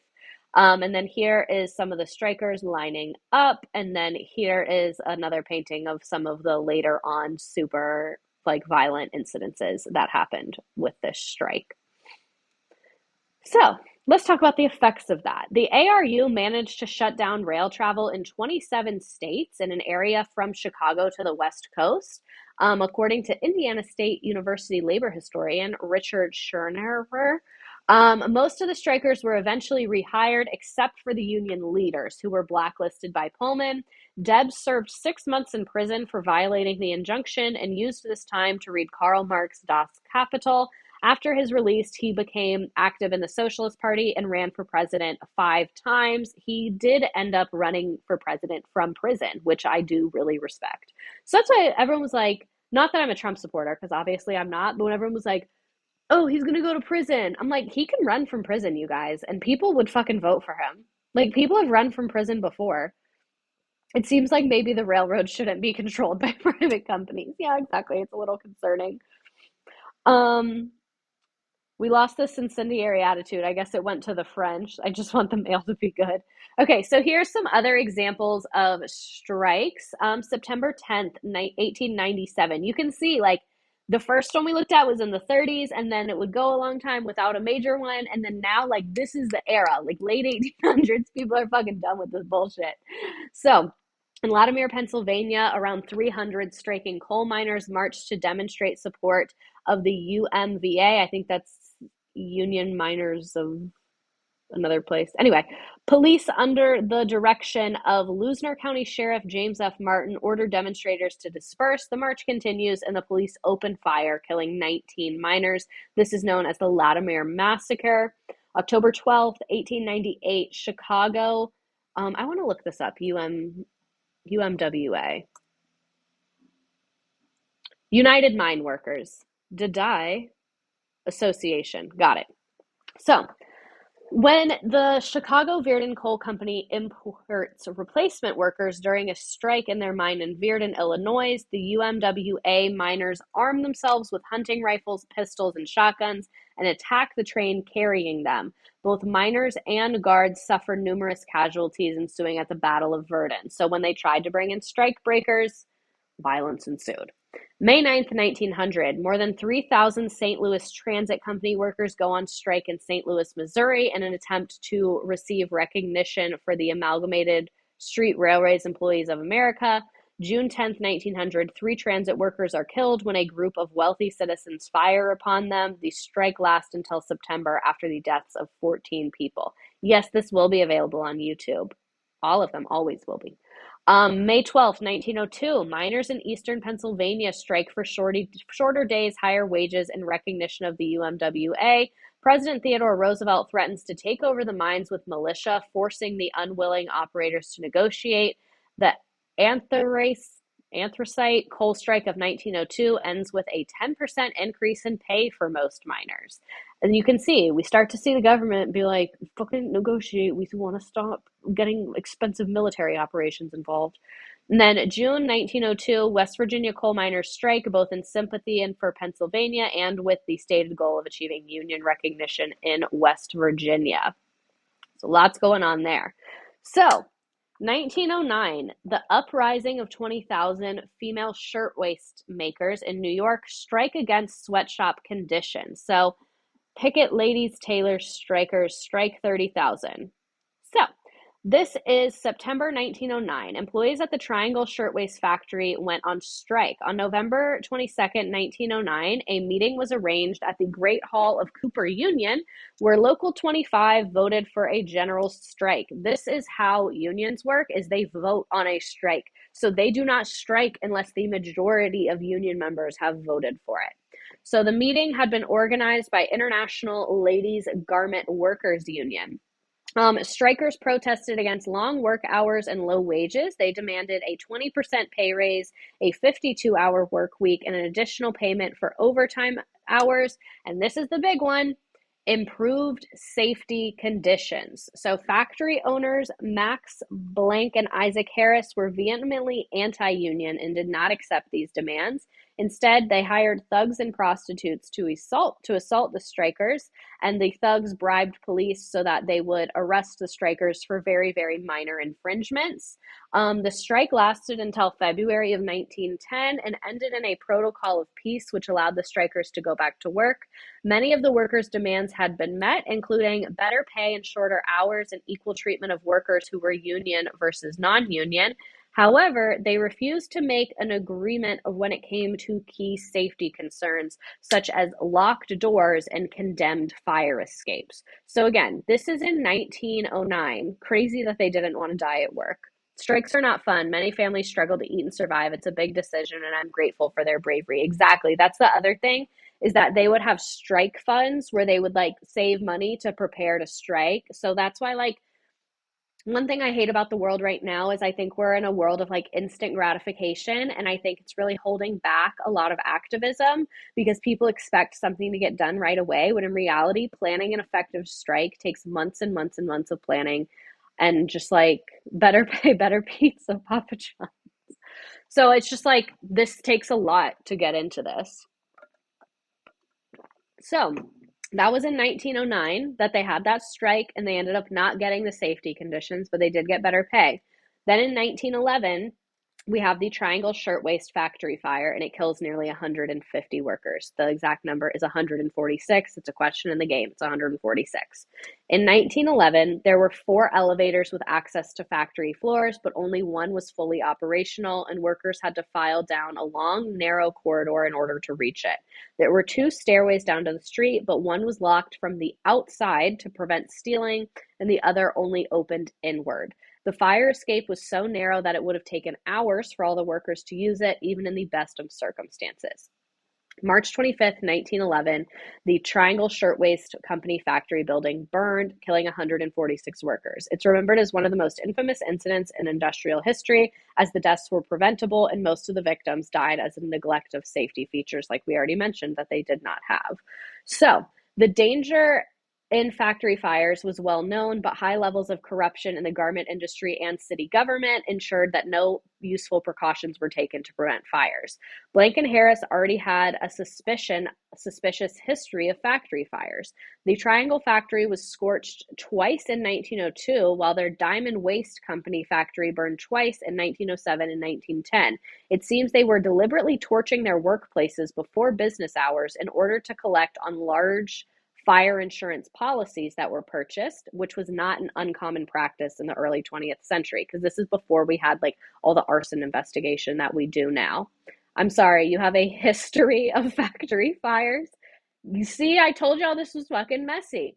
While this was not the case of the 1911 fire, allegedly, it contributed to the tragedy as they had refused to install sprinkler systems and other safety measures in case they needed to burn it down again. So they kind of had their building set up to burn easily because that was part of their business model. And they also, again, had none of the safety precautions that they were supposed to. So here's some pictures of the aftermath of the fire and during. Oh, someone subscribed. Taco Belichog, thank you for subscribing for 6 months. Big yikes. Here is some of the bodies of the families visiting to see them. Here's again, Triangle Shirtwaist factory fire escape collapsed. 146 died either from the fire or jumping to the pavement to try and escape. Here is the charred room of the building, and then here is one of the doors after the fire disaster. It had been locked, as it usually was, until the janitor searched the girls for pieces of stolen goods. So that door to the exit was locked. And then here's a rooftop view. Some people tried to escape through the roof and jump onto neighboring buildings. Some of them did survive. And then here, this is very depressing to me. 146 immigrant garment workers were killed after they were trapped on upper floors. The owners of the factory had chained exit doors shut. We already said that. Here, where what I'm looking. Okay, so they chained the exit doors, and the workers, who were mostly young women, perished in the fire or jumped from the 10-story building. The sidewalk cellar skylight, it's like that little thing in the ground that opens to the basement. This is, you can see it shattered from falling bodies of women jumping off the building, like trying to save themselves, jumping off of a 10-story building to try and escape the fire. And then here is a policeman standing in the street observing the charred rubble and corpses of workers following the fire in 1911. So again, like, I think a lot of us learn about this and we know that it's horrifying, but it's even worse than you think it is when you think about the fact that they had a history of doing this. So the week after the fire, Ann Morgan and Alva Belmont hosted a meeting at the Metropolitan Opera House to demand action on fire safety, and people of all backgrounds packed the hall. A few days later, more than 350,000 people participated in a funeral march for the Triangle Dead, and the Workers' Union set up a march on April 5th on New York's Fifth Avenue to protest the conditions that led to the fire. It was attended by 80,000 people. Despite a good deal of evidence that the owners and management had been horribly negligent, a grand jury failed to indict them on manslaughter charges. To settle the lawsuits against them, they paid $75 in compensations to each victim's family, a fraction of the $400 per death they were paid by their insurer. So they profited off of this. They made, what math is that? $325. They made $325 off of every woman that they killed. And they didn't get charged. Isn't that so fucking horrifying? Disposable. Disgusting. Literally terrible. I absolutely hate it here. So, 3 months later, after pressure from activists, the New York governor signed a law creating the Factory Investigating Commission, which had unprecedented powers. The commission investigated nearly 2,000 factories and dozens of industries, and with the help of workers' rights advocates such as Frances Perkins, enacted 8 laws covering fire safety, factory inspections, and sanitation and employment rules for women and children. The following year, they pushed for 25 more laws, entirely rewriting New York state labor laws and creating a state Department of Labor to enforce the laws. During the Roosevelt administration, Frances Perkins and Robert Wagner helped create the nation's most sweeping worker protections through the New Deal, including the National Labor Relations Act. So you see what I mean? Like, things just go slowly and messily, but progress is being made. So moving on to the Bread and Roses strike. I think we are almost done. We have like a couple more strikes and then we'll get into some like not strike stuff. So when Massachusetts passed a law reducing the work week from 56 to 54 hours, which like that's the bare fucking minimum, factory owners tried to negate it by speeding up production and cutting workers' wages.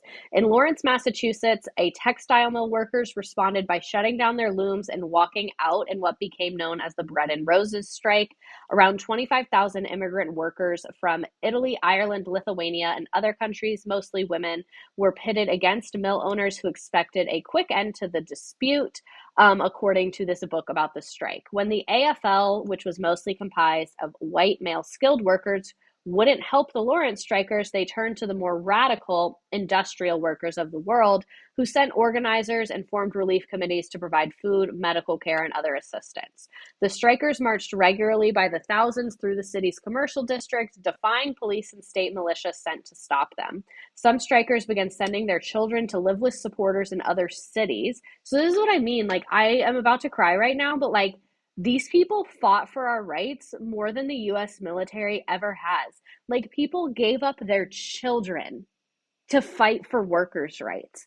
I cannot imagine people doing that today. I'm sorry, but that's just crazy to me.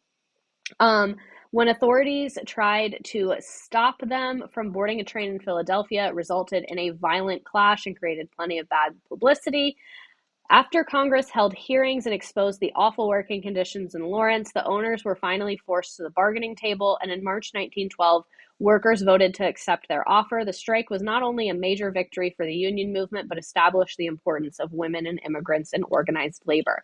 So you see what I mean where I say, like, even though the first strikes have this coinage of like unsuccessful, things are slowly getting better, and the government is like slowly starting to kind of move over to the right side of history. So, 1914, the Ludlow Massacre. So, around 10,000 miners under the direction of the United Mine Workers of America went on strike September 13th, 1913, to protest low pay and abysmal working conditions in the coal fields of Colorado. Evicted from company towns by the operators of John D. Rockefeller's Colorado Fuel and Iron Company, striking miners constructed tent colonies, the largest of which housed about 1,200 strikers in Ludlow. Striking miners were a polyglot of ethnicities, including a large number of Greeks and Italians. Tensions ran high between the armed strikers and company-hired detectives. The Colorado National Guard, which had been deployed to reduce violence, favored the operators by escorting strikebreakers to the mine and overlooking violent actions of the detectives. Labor activist Mary Mother Jones led a campaign to bring national attention to the strike. April 1914, the cost of maintaining the troops led to a reduction in National Guard presence. So again, the government does not give a fuck about us until it's expensive for them. So led to a reduction in National Guard presence, resulting in increased violence. So on Sunday, April 19th, 1914, the National Guard encircled the Ludlow camp and deployed a machine gun on a bluff overlooking the strikers. Although no one knows exactly what instigated the violence, some accounts suggest that the offers of the National Guard demanded that the miners turn over at least one individual, possibly a striker or even a hostage they were holding, but the miners refused. The National Guard opened fire on the camp and initiated a pitched battle that lasted throughout the day. 3 of the striking leaders, including labor organizers Lois Tychus, were captured and killed by the National Guard. Anecdotal evidence suggests that Tychus had been lured out to discuss a truce. As the strikers ran out of ammunition, they retreated from the camp into surrounding countryside, women and children hiding from bullets in the strafed camp, huddled in cellars that had been dug beneath the tents. In the evening, the National Guard troops soaked the tents in kerosene and set them on fire. In one cellar, 11 children and 2 women were found burned and suffocated. In all, 25 people were killed, 3 of whom were National Guard's troops. In retaliation for the massacre, miners attacked Annuition town officials, strikebreakers, and mines, taking control of an area about 50 miles long and 5 miles wide. As many as 50 people died during the reaction to the Ludlow Massacre. Fearing further escalations of the violence, Woodrow Wilson sent in federal troops to restore the order. Unlike the National Guard, the federal troops were impartial and kept strikebreakers out of the coal mines. And then the strike ended December 10th, 1914. While the workers got little in the way of tangible benefits, the union did grow by 4,000 new members. Congress held hearings but took no concrete actions. The trials of more than 400 miners dragged on until 1920, but none of them were convicted. 12 National Guardsmen were exonerated before a court-martial determined to undercut unions and avoid another violent strike. Rockefeller instituted a system of company-sponsored unions as an alternative to the UMWA. Woodrow Wilson stays unhelpful. So, here's some of the pictures from Ludlow. Very, very horrifying, messy situation. So, last strike we're going to talk about, and then we'll talk about a couple of other labor activists and activists during this time. Let's talk about the Battle of Blair Mountain in 1921. So the Battle of Blair Mountain was the result of years of labor disputes between miners and coal companies in southern West Virginia.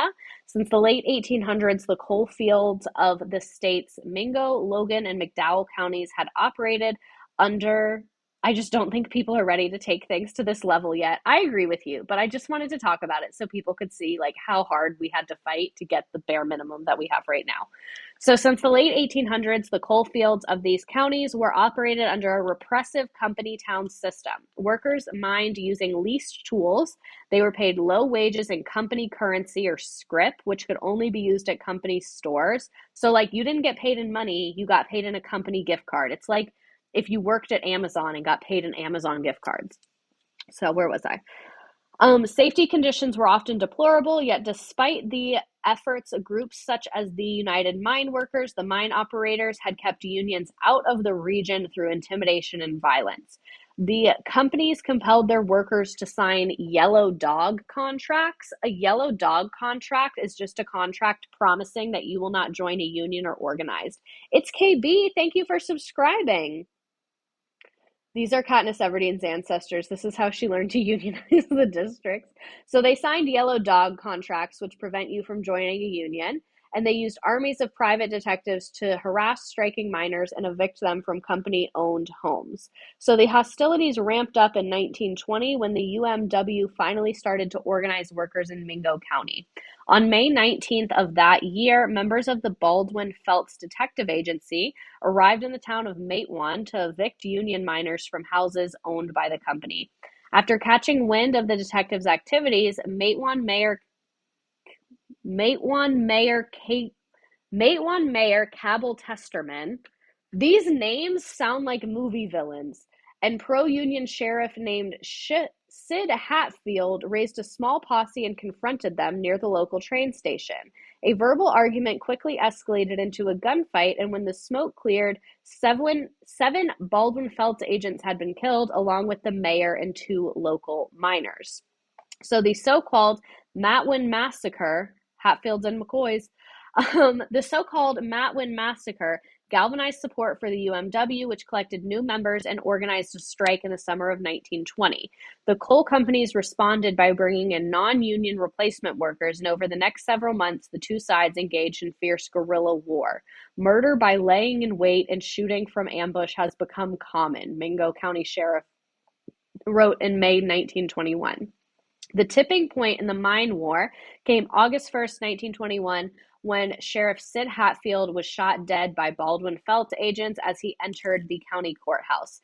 The assassination outraged the miners, who considered him a hero for his involvement in that previous shootout. Within days, thousands of Union supporters had flocked to the outskirts of Marmet, a small town located near the state capital of Charleston. Led by UMW organizers, they resolved to march and confront the coal companies and free Union men that were imprisoned in the area. Many of the marchers were World War I veterans, and they came armed to the teeth with military-issue spring rifles and shotguns. It's time to lay down the Bible and take up the rifle, miner and Baptist Reverend John Wilburn declared. The miners' route to Mingo required them to pass through Logan County, a coal company stronghold ruled by an anti-union sheriff named Don Chafin. Upon learning of the march, Chafin scrapped together 3,000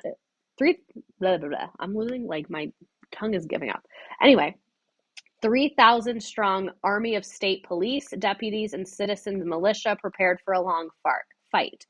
No armed mob will cross the Logan County line, he proclaimed. Chafin and his supporters had soon constructed a network of machine gun nests and trenches around Blair Mountain, a 2,000-foot peak that stood directly in the miners' path. So, things are escalating. I did not realize there were multiple wars over our rights as laborers. Exactly, like this is a literal war. August 24th, the main body of coal miners set out and headed south toward Mingo County. Keeney and Mooney, their leaders, made a last-minute attempt to call off the march after meeting with the War Department's General Harry Bandholtz, who warned that any violence would prove disastrous for the Union. But the proposed ceasefire collapsed when 2 miners died in a skirmish with Chafin's forces. By August 28th, some 10,000 Union men had massed near the border of Logan County and began trading gunfire with company supporters. What do you think? They just gave us the rights? Absolutely not. Exactly. So, where was I? And I know it's kind of like we're reading the same story again, but I just feel like it was relevant to show this happened in so many places and so many people died for these rights. So where was I? To distinguish each other in the dense forest, many of the miners tied red handkerchiefs around their necks. They soon became known as the Redneck Army. The first heavy fighting in the Battle of Blair Mountain was on August 31, when a group of 75 miners led by Reverend Wilburn stumbled across Chafin's Logan defenders on a wooded ridge. Each side asked the other for a password and received the wrong answer, prompting a shootout that killed 3 deputies and 1 miner. That same day, the main army of miners commenced a 2-pronged assault on Chafin's trenches. Scores of Union men steamed up the mountainside, but despite their superior numbers, they were driven back by the defenders, who riddled them with machine gun fire from the higher ground. The repetition is important. It shows us it's not one and done, and an unsuccessful strike still makes a point. Exactly. See, I knew y'all would get it. So the miners made more progress when the battle renewed on September 1st. That morning, a detachment of Union men assaulted a spot called Craddock Fork with a Gatling gun looted from the coal company store. Logan forces fought back with a machine gun, but after 3 hours of heavy fire, their weapon jammed. The miners surged forward and briefly broke the defensive line, only to be repulsed by a fusillade of bullets from a second machine gun nest located further up the ridge. So quite literally a war is happening. For the rest of the day, the hills and hollows echoed with gunfire as Union men repeatedly attacked the defenders' lines. Machine guns cracked up there, so you would, wait, where was I? So you would think the whole place was coming down on you, miner Ira Wilson later recalled. At one point in the battle, the din also included the sound of falling bombs. Sheriff Chafin had chartered 3 private biplanes and equipped them with tear gas and pipe bombs loaded with nuts and bolts for shrapnel. So the planes dropped homemade explosives over 2 of the miners' strongholds, but failed to inflict any casualties.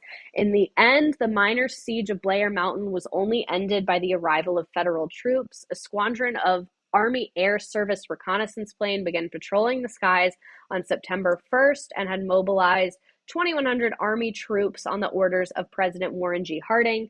Scattered fighting continued between the miners and Logan defenders until September 4th, but most of the men welcomed the government intervention and laid down their weapons. Roughly 1,000 exhausted miners eventually surrendered to the Army, while the rest scattered and returned home. I would have scattered personally. It was later estimated that some 1 million rounds had been fired during that battle. Reports of casualties ranged from as few as 20 killed to as many as 100, but the actual number has never been confirmed. The Battle of Blair Mountain is now cited as a pivotal chapter in American labor history, but in the short term, it proved to be a crushing defeat for the miners. The state of West Virginia charged Keeney Mooney and 20 other men with treason, and hundreds of others were indicted for murder. Nearly all were later acquitted, but the legal battles emptied the UMWA's co-offers and hindered its organization efforts. By the end of the decade, only a few hundred miners in West Virginia were still members. The Union wouldn't reclaim the coal fields until the mid-1930s. So I wanted to show you some pictures of this. So this is like their path. Troops in Ohio and Kentucky held ready for action. So you can see their path through the counties. Here's them. 3 miners with federal soldiers prepare to surrender their weapons.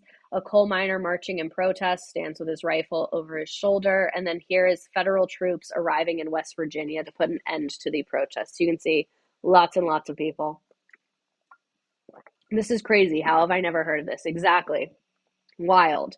I remember a bunch from high school, but our U.S. history class was actually the worst, and not a soul learned one thing in that class. Mother is mothering again. I love when y'all recognize it. Love to hear it. Love to see it. Okay. So that is all of like the violent strikes and the government and the troops and all of that shit. I want to talk about a couple other like important reforms that happened during this time, and then we'll play the game. So muckrakers. Muckrakers are journalists. Remember I told you we were kind of go backwards? Muckraking journalism emerged at the end of the 19th century in response to the excesses of like the abuse and corruption and greed and all of that of the Gilded Age. Ida Tarbell is one of the most famous muckrakers. So Ida Tarbell decided she wanted to use Standard Oil to illustrate these issues. Standard Oil was owned by Rockefeller. We talked about that last stream if you want to go back and watch it. She did a 3-part series on the oil trust. McClure was the magazine that she worked for. So Tarbell's father was actually someone that got fucked over by Rockefeller. He lost his refinery because of Rockefeller.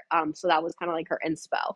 So he actually told her to not do it, but she decided to do it anyway. And for almost 2 years, she looked through volumes of public records, including court testimony, state and federal reports, and newspaper coverage. From these, she gathered mind-boggling wealth of information on Rockefeller's ascent and the methods used by Standard Oil. The breadth of her research was remarkable, but even more impressive was her ability to digest Rockefeller's complicated business maneuvers into a narrative that would be accessible and engaging to the average reader. This is the most important part to me, because if you can't make it accessible, no one fucking cares. This is so much more impressive pre-internet. That really is true.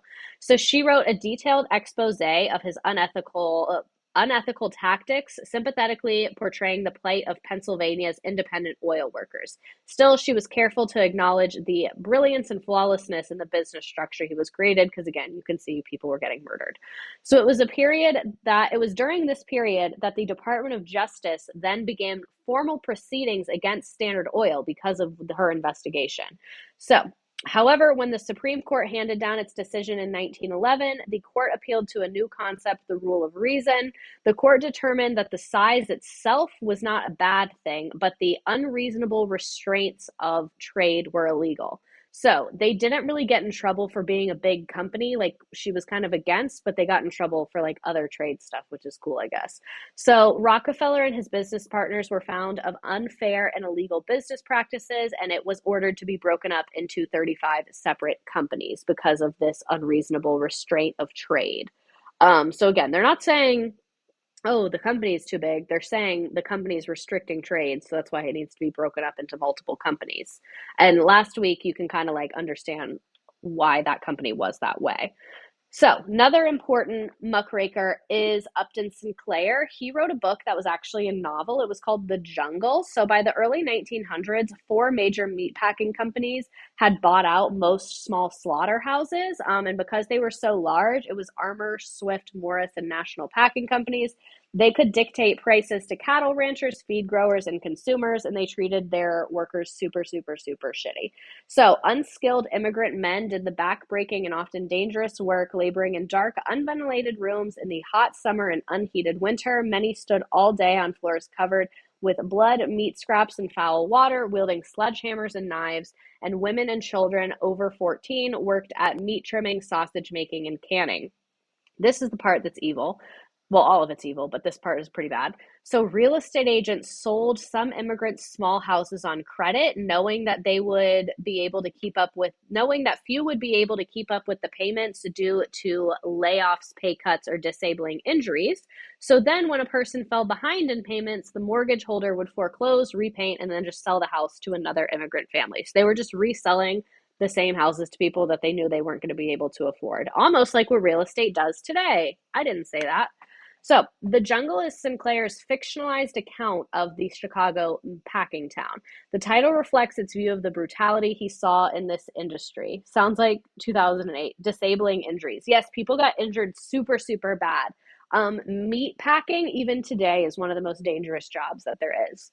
So his story was about a made-up guy named Jurgis Rudkis, who was a immigrant from Lithuania. So that was the story, but like the context was accurate, just the character was fake. So The Jungle was first published in 1905. Sales skyrocketed and it became an international bestseller, was published in 17 languages. And then the White House got bombarded with mail calling for reform of the meatpacking industry.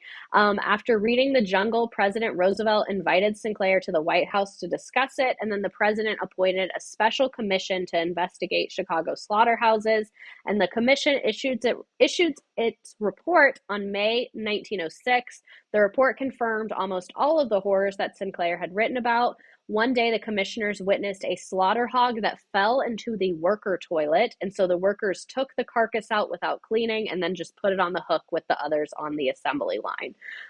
Other things that were really bad: rotten meat, spoiled meat. They would mix things together. They'd like put horse meat in something and say it was beef. There was no regulation around that. People would get hurt on the job. So like you would cut your arm off and be bleeding everywhere, and like your human blood would be getting all over the meat, and they'd be like, just go home. And then they like wouldn't do anything about it. They would just like keep pushing the rest of the day.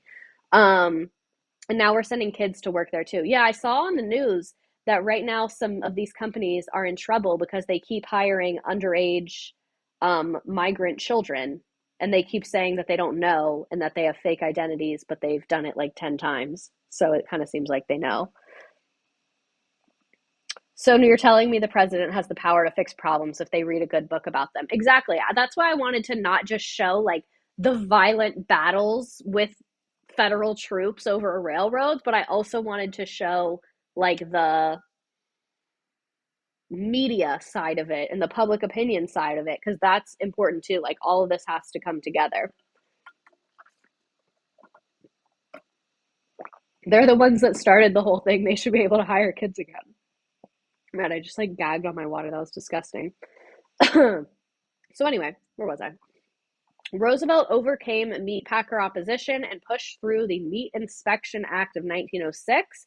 This law authorized inspectors from the U.S. Department of Agriculture to stop any bad or mislabeled meat from entering interstate or foreign commerce, and this law greatly expanded the federal government's regulation of private enterprise. So you can see, like, this takes decades and decades and decades. Here's a cartoon. Can you guys hear me when I burp like that? I'm sure you can. I like burp, but I don't let it out, and I'm sure you can hear it, but I just feel like it's less embarrassing than just regular burping. But anyway, here is, I used to work in a deli, and the amount of old people that wanted head cheese was appalling. What's head cheese? Here's a political cartoon. This is Roosevelt. You can see investigation, meat scandal. You can just burp. It's good for you. I know, but I don't want it to be on camera. So another form of kind of activism during this time was settlement houses. I was going to read all this, but this is like literally a novel, and we've been here for an hour and a half. But basically, settlement houses started in England, and it was like, we can kind of make, it's like a dorm, basically. So the way it started is that they would have university men settle into working class neighborhoods where they would not only help relieve poverty and despair through their good works, but also learn something about the real world. So that's how settlements started in Europe. And then in the US, the idea kind of spread, and there ended up being lots and lots of settlement houses. But instead of it being college people, they just kind of put them in these, like, it's like all the extra animal parts packaged into deli meat. Ew, jail. Immediately no. But anyway, they started creating these like kind of dormitory houses in a lot of the poor neighborhoods in major cities like Boston, Chicago, and New York. In the early years, settlements and neighborhood houses were financed entirely by donations, and residents often paid room and board. And like I said, we were different than Europe because ours was more about like providing services. So working inhabitants of these neighborhoods were looking for a way to kind of like adjust to society. So the settlement houses often acted as advocates on behalf of the immigrants. So they organized English classes, they had like penny banks, they had festivals, things like that, childcare, and they also fostered new organizations in social welfare, like I mentioned, like childcare and things like that. So in the process, they became involved in issues like housing reform, factory safety, labor organization, protecting children, all of that kind of stuff. I'd rather just talk about this specific one of the Hull House. The Hull House is in Chicago. It was founded by Jane Addams. Here are some pictures. See, it's a big giant house. There's a picture of her. They provided childcare in the nursery. There's her with a bunch of kids. So basically, it was started by her and her friend. They were just like some rich ladies who wanted to be activists. They rented an abandoned residence, and then 12 large buildings were added year to year until it ended up covering half a city block and had a large playground. They raised enough funds, again, from their friends and themselves to help needy immigrants in this area. It opened as a kindergarten, but then expanded to include a day nursery and infant care center. So at first, these were kind of just being done by like rich philanthropists, and then eventually the government started to do these programs over like the next 100 years. This is how we did it, folks. This is an achievable model. Through increased donations, so again, very donation based. I would love to be a rich lady activist. They started growing even more. Rich ladies who just wanted to be activists, I'll take it. Exactly. So I did want to say, we kind of already talked about this, but there was a fair amount of discrimination in the labor movement. A lot of it was immigrant discrimination, because a lot of labor activists noticed that immigrants were taking these lower paying jobs, and the immigrants were taking like the strike breaking scab jobs, which created a lot of division, which obviously these immigrants were just taking the jobs that were available to them. I don't think they really had the time to be wrapped up in US labor politics on like day 2 in the country. The guy running away from the American flag. Activists are historically super racist. Yeah, a lot of times they really are. Where was I? And then again, through like the skilled and unskilled labor. So a lot of the unions were only accepting like skilled workers. So that meant you had to go to trade school. So if you just came to this country or you were a person of color, you didn't have the resources to do that. So this was a like time period, like we can all imagine, is very racist again. Just it's the late 1800s, early 1900s. As usual, the whites rejected intersectionality. Exactly.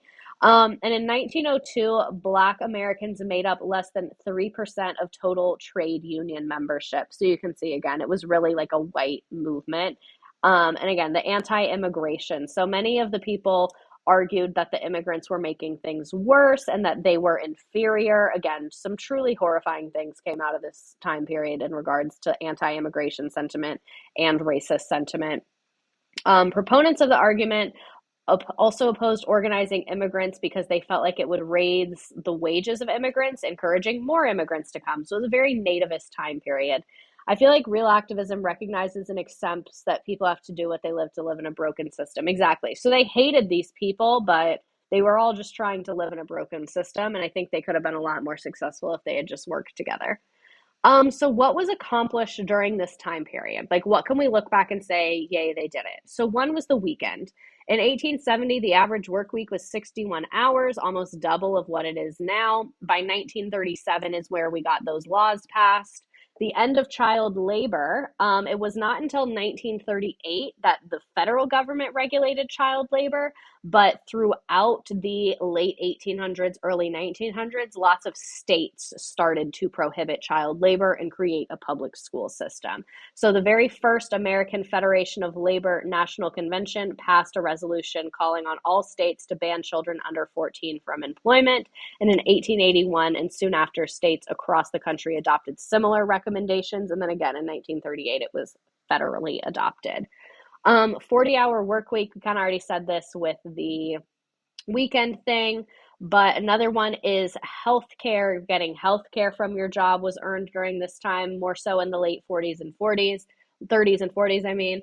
The 8-hour workday, unemployment benefits, workers' compensation, family and medical leave. This didn't happen until the 90s, though, but that was still a union one thing. And then minimum wage. The first minimum wage was in 1938. It was 25 cents an hour, which would be $4.81 in today's money. So, me realizing that the government doesn't care about any of our problems until people got so violent that the military had to get involved, and then it made the government look bad, slash was very expensive.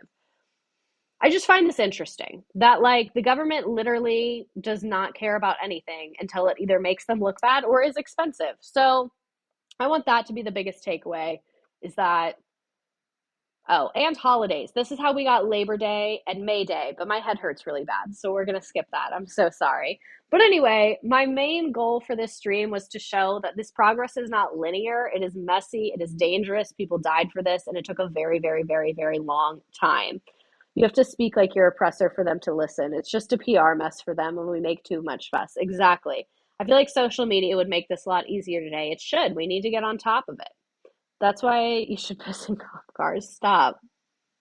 It's expensive to clean them. All right. On that note, let's play the freaking game.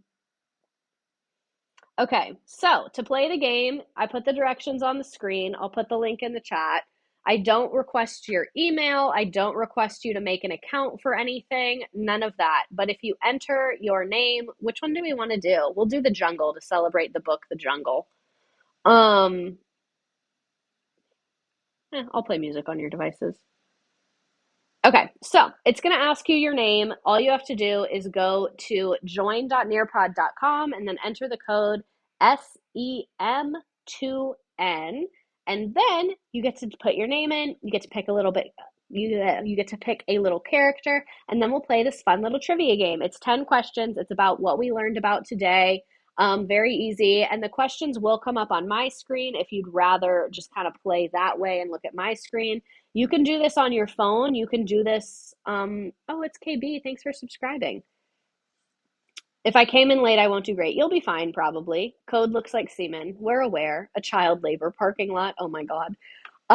So what was I about to say? It's 10 questions just for funsies. There's no prize other than bragging rights. Your name will come up on the screen. So use a joke. If you don't want to use your actual government name, that's fine. But yeah, I'll give you a couple seconds to join this and pick your little people. I don't know why the code is semen, okay? I didn't pick it, and I could have stopped it and made a new one, but I didn't. So here we are. She can't control it. It's not my fault. It's not my fault. Man, my head just started hurting so bad out of nowhere. Probably because I haven't had enough to eat today. It's been a very salad day for me. Alrighty, I'll give you a couple more seconds. There's 36 people on here. Someone get a vanity license plate. Tony Harding's shoelace is still in the game, exactly. I can't imagine how much work goes into these. I do plagiarize most of it, and I looked it up and I don't have to give them credit for copyright reasons. So I usually get it from my favorites are I use Wiki as like a starting place and then to kind of figure out like what's going on and what I want to focus on. And then I use Britannica, history.com. Yes, I've been good about the water today. I drank this whole thing today. Okay, there's 46 people on here. I'm going to go ahead and start it. I was wondering the whole time for you to tell us. Yeah. Oh no, I do not write all of this out. I've said that before. I used to put the sources on there, but no one really gave a shit. And then when I realized I legally don't have to, because I'm reading it and providing my own commentary, technically I don't have to. But yeah, no. I would say making each one of these probably takes 2.5 hours because I have to like learn it all and figure out what I want to talk about. You know? Okay, I'm gonna hit start.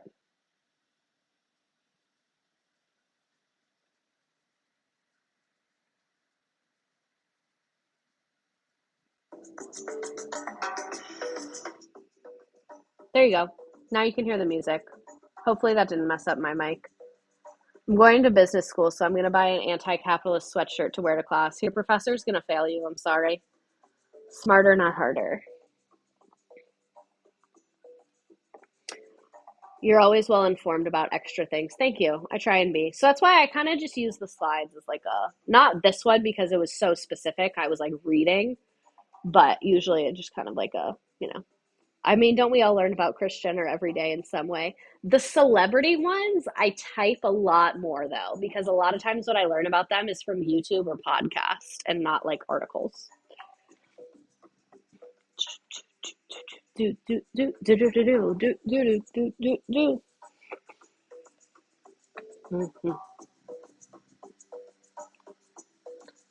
Do do do do.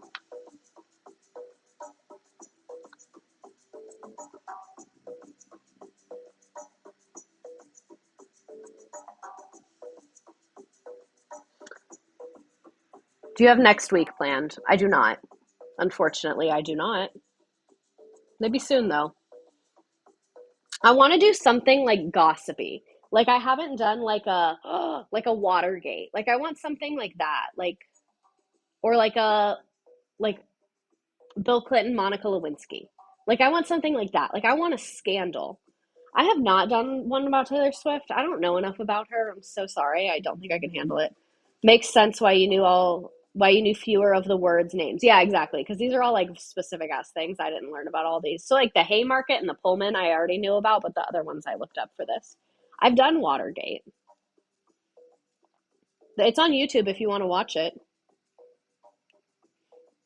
Don't do Taylor. I would know everything and I want to learn. Exactly. Like I think I'm just like not the woman for that job.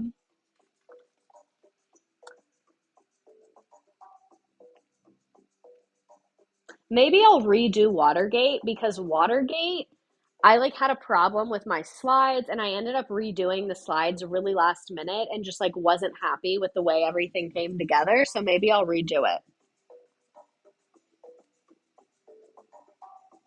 Do, do, do, do, do, do.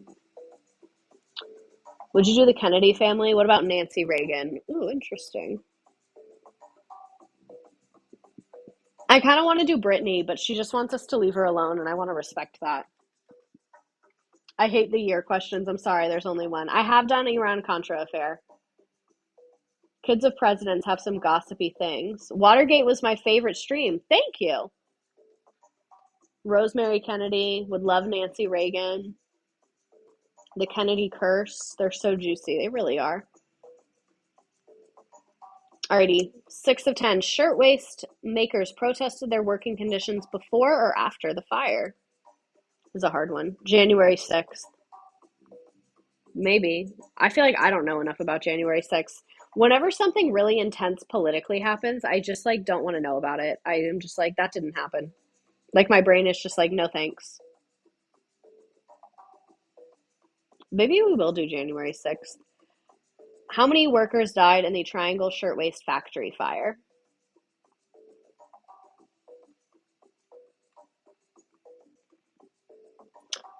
I had this class called Contemporary America where we learned 1900 to 2008, and it was so interesting. That's like my 1990 to 2008. My favorite time period is like 1950 to 2000.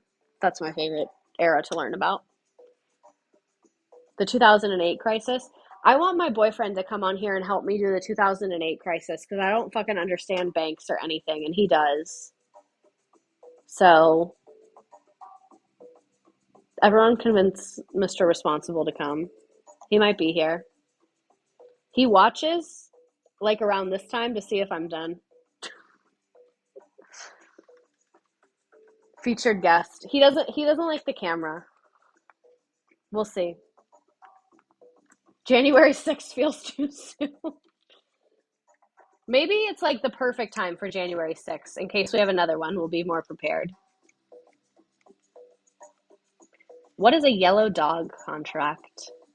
He can crouch under the desk. That's what I said. I was like, you can just sit right there and I'll just mic you. Or can you walk us through Trump's impeachments? Oh my God. I'll be a primary source for January 6th. I just live here. I thought you meant you were there. I was like, sir, in case we have another one. Occupy Wall Street could be a good one. Would love a Woodrow Wilson hate stream. It's the space race. Interesting. I think I've done Stonewall. I'm pretty sure I've done Stonewall.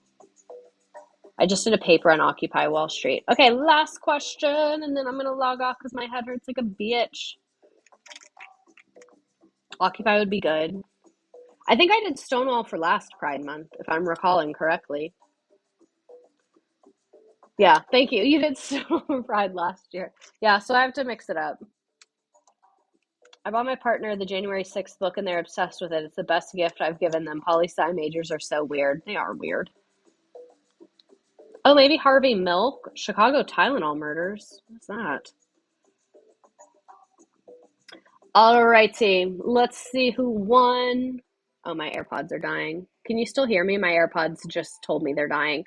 A child labor parking lot in first place. We got Tanya Harding, Shoelace, Allie, Katie, Ari, Asparagus, Dino Nugget, Trashed, Sunset, a Trader Joe's parking lot, Jungle parking lot, Seaman, a lonely child worker, Sierra, Savannah, Lemons, Emma, Hannah, deprivatize the railroad, Nick's Akesha parking lot, Sammy B, and I will scroll through the rest. Nice job, nice job. All right, team. This was a great day. My head hurts really bad, so I'm going to log off, but I will see you next week. We are here every single Wednesday at 7:30. If it was your first time here, thank you for being here. Next week, we'll be talking about something. Who knows what it'll be? I'm going to go make some chicken tacos. Everybody have a great night.